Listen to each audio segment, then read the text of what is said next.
On y va.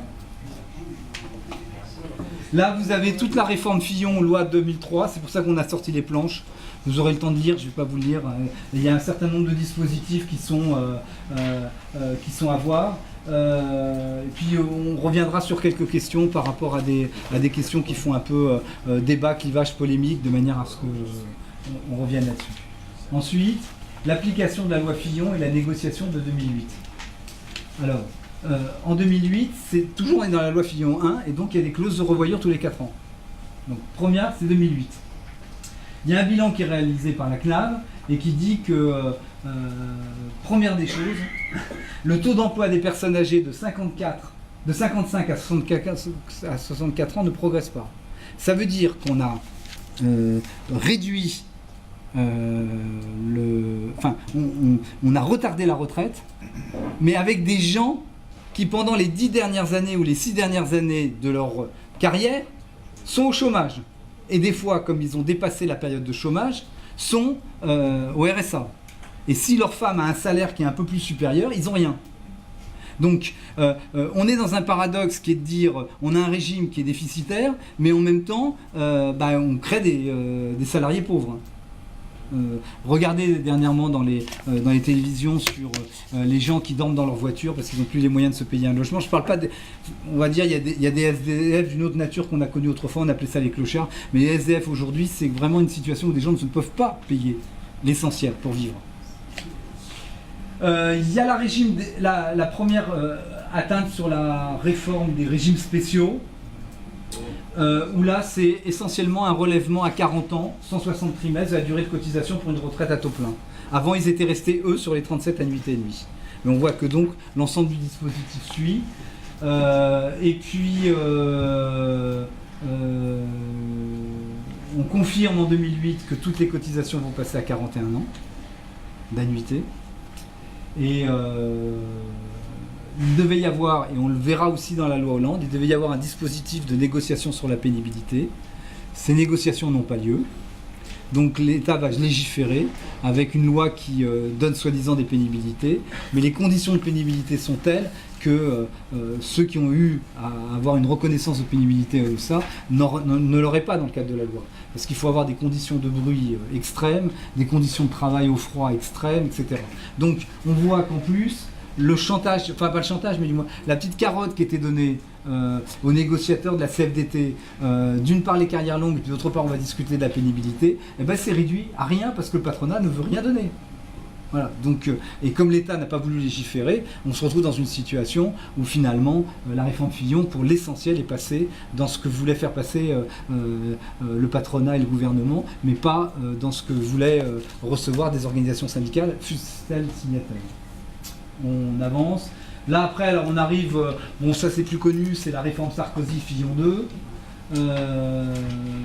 Donc il y a un impact sur la crise financière des systèmes de retraite. C'est simple, hein, on va la faire courte, hein, mais en 93, il y a un changement de gouvernement. Et je fais tout de suite une précision. Notre syndicat, que le gouvernement soit de gauche ou de droite, on s'en fout. Nous, on défend les revendications des salariés. Alors, qu'on ne nous dise pas qu'on défendait du temps de Sarkozy, puis qu'on ne va pas défendre du temps de Hollande, nous, c'est pareil. On regarde à l'analyse de notre situation, si c'est bien ou si c'est pas bien. Donc, à ce moment-là, il y a l'impact de la crise et l'augmentation rapide du chômage. On est dans ce qu'on a appelé le baby-boom, donc tous les enfants qui sont nés après 48, peut-être 45 même déjà, et puis ils arrivent sur le système de retraite et il n'y a pas assez d'actifs pour payer. On est en retraite de répartition. Il n'y a pas assez d'actifs pour payer, mais aujourd'hui on a 10% de gens qui sont au chômage. En 93, il y a eu une politique qui a consisté à créer des emplois fictifs de 6 ans, qui étaient ce qu'on appelait les auxiliaires d'éducation. Et ben à ce moment-là, on a vu tout de suite que les caisses de retraite, les cotisations à la fois retraite et sécurité sociale, elles augmentaient énormément. C'est clair que tant qu'on gère avec une politique à 10% de chômeurs, il ne faut pas oublier 10% de chômeurs, c'est grave pour eux, ça pose problème à une santé d'économie, mais sur le fond, ça représente aussi pour nos régimes, ça représente une baisse de revenus très, très conséquente. Hein. On verra après dans les simulations, si on n'était qu'à 5% de chômeurs, qu'est-ce qui se passerait. Donc on n'y est pas. Hein. Bon, a priori, juste un truc qu'il faut noter tout de suite dans la réforme Sarkozy. Cette fois-ci, la CFDT ne va pas à la table de négociation, elle est dans l'opposition et dans les manifestations. Mais par contre, elle affirme toujours qu'elle est contre le relèvement de l'âge de départ, mais elle est favorable à l'allongement de la durée de cotisation. Alors ça, c'est ce que j'appelle, excusez-moi, une somptueuse hypocrisie. Vous avez 25 ans et vous voulez partir à 60 ans, c'est pas possible. Il faut faire d'abord au moins 41 annuités de travail. Donc vous ne pouvez partir qu'à 66 ans. On verra avec les augmentations que prévoit la loi, dans un deuxième temps, la loi Hollande-Hérault quand elle sera signée. C'est à 43 ans. Donc vous travaillez à 25 ans, 43 ans, vous finissez votre retraite à 68 ans. Alors que pour l'instant, sont érigées les choses suivantes, c'est 60 ans, ça c'est la retraite pour ceux qui ont, on va dire les retraites longues, maintenant c'est les carrières longues, 60 ans. Il faut avoir fait le nombre d'annuités qui va bien avant, et il faut en avoir fait dans l'année de ses 20 ans au moins 5 trimestres. 62, qui est le deuxième truc, et puis le dernier relais c'est 67. 67, ça veut dire que vous pouvez liquider votre retraite à taux plein. Mais attention, n'oubliez jamais qu'il y a une petite multiplication. Vous avez la retraite à taux plein, multipliée par le nombre de trimestres que vous avez cotisé, sur le nombre de trimestres que vous auriez dû cotiser. Ce qui fait que si vous avez fait vos 41 annuités, il n'y a pas de problème. Mais si vous en avez fait que 35, 37 ou 38, vous voyez bien qu'à partir de là, vous avez un facteur de décote. Personne n'en parle dans les textes, mais il y a une décote. Ça veut dire que chaque fois qu'on vous dit « est-ce que vous êtes en situation de liquider votre retraite complémentaire ?», votre employeur, il regarde votre âge. Il ne regarde pas le nombre d'annuités que vous avez fait. Donc calculez tout de suite le nombre d'annuités, parce que si vous ne calculez pas le nombre d'annuités, vous risquez de vous retrouver dans une situation qui est... alors heureusement les gens font des simulations ici, nous on a des manières de faire des simulations, l'assistante sociale de TSA peut faire des simulations à la demande des salariés, de manière à savoir exactement dans quelle situation on est. On passe, parce que sinon je vais être trop long. Là c'est un peu l'ensemble des mesures qui sont faites. Les grandes nouveautés, c'est qu'en 2035, il faudra travailler 172 trimestres, c'est-à-dire 43 ans.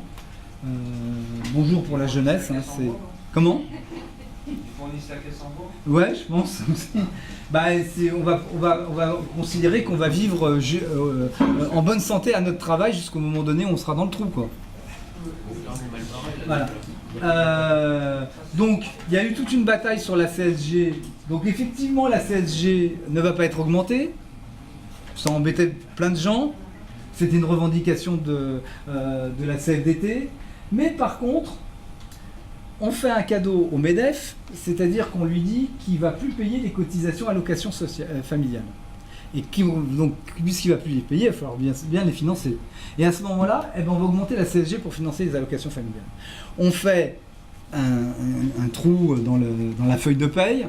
Il y a une partie qui est compensée par le patron. Vous savez, on a toujours une paye avec notre salaire et puis ce que payent les cotisations sociales. N'oubliez pas que ça, c'est aussi un acquis de 45. Ce n'est pas quelque chose qu'on arrache à notre patron. C'est ce qu'on appelle le salaire différé. Vous payez, votre patron paye, vous ne le donne pas tout de suite dans la paye, il paye pour que justement vous puissiez aller en retraite, vous puissiez vous soigner. Hein. Donc voilà. Et donc on va voir ensuite les calculs sur les pourcentages en plus, mais on voit bien que il faudra transférer 3,2% sur la CSG. Voilà. Donc on voit bien qu'au travers de ça, et la CSG, c'est l'ensemble de la population qui va le payer. Voilà. Bon. Des petites choses, un trimestre d'apprentissage sera un trimestre validé pour la retraite. C'est un acquis positif, on peut dire. Il sera possible d'acquérir un trimestre avec 150 heures avec une SMIC de cotisation au lieu de 200. Et puis les congés maternité de 90 jours devront compter comme un trimestre. Ce qu'il ne faut pas oublier là-dedans, c'est qu'on a l'impression, et si vous avez vu un tract vert distribué il y a 2 jours, on a l'impression que les femmes ils trouvent leur content dans cette histoire-là. Mais les femmes n'y trouvent pas leur content. Premièrement, parce que ça sera toujours joué le nombre d'annuités qu'elles travailleront, et que d'autre part, la retraite aujourd'hui moyenne des femmes est quand même de 40% à la retraite moyenne des hommes. Ça suit en fait la variation qu'il y a au niveau des salaires. Et puis, petit mécanisme un peu pervers qu'il faut dire aussi, c'est que beaucoup de femmes travaillent, non pas à temps choisi, mais à temps partiel. On va prendre les caissières de supermarchés, les petits emplois précaires, etc. Et elles vont se retrouver dans des situations où elles ne seront même pas forcément en cotisation pleine là-dessus. Donc ça signifie que pour les femmes, il va y avoir une sorte de double peine. D'abord, on aggrave les conditions pour partir à la retraite, mais en plus, on ne revalorise en rien, bien au contraire, puisqu'on désindexe les retraites, on ne revalorise en rien leur retraite et on ne règle pas le problème de l'égalité professionnelle. Enfin, vous voyez comment c'est compliqué dans la boîte quand les gens sont en actif pour vous poser le problème quand les gens vont être retraités. Hein. Il faut le dire, donc là c'est... Même s'il y avait 4 drapeaux, reviens en arrière, même s'il y avait 4 drapeaux CFTC à la manifestation du 12, la CFTC, la CFDT et l'UNSA se déclarent favorables à cette réforme. Donc la CFDT et la CFTC nous font le coup 2 fois. La première, c'est sur la réforme Fillon. La deuxième, c'est une manière de critiquer la deuxième réforme Fillon en particulier. Et là, c'est l'acceptation. C'est vraiment l'acceptation.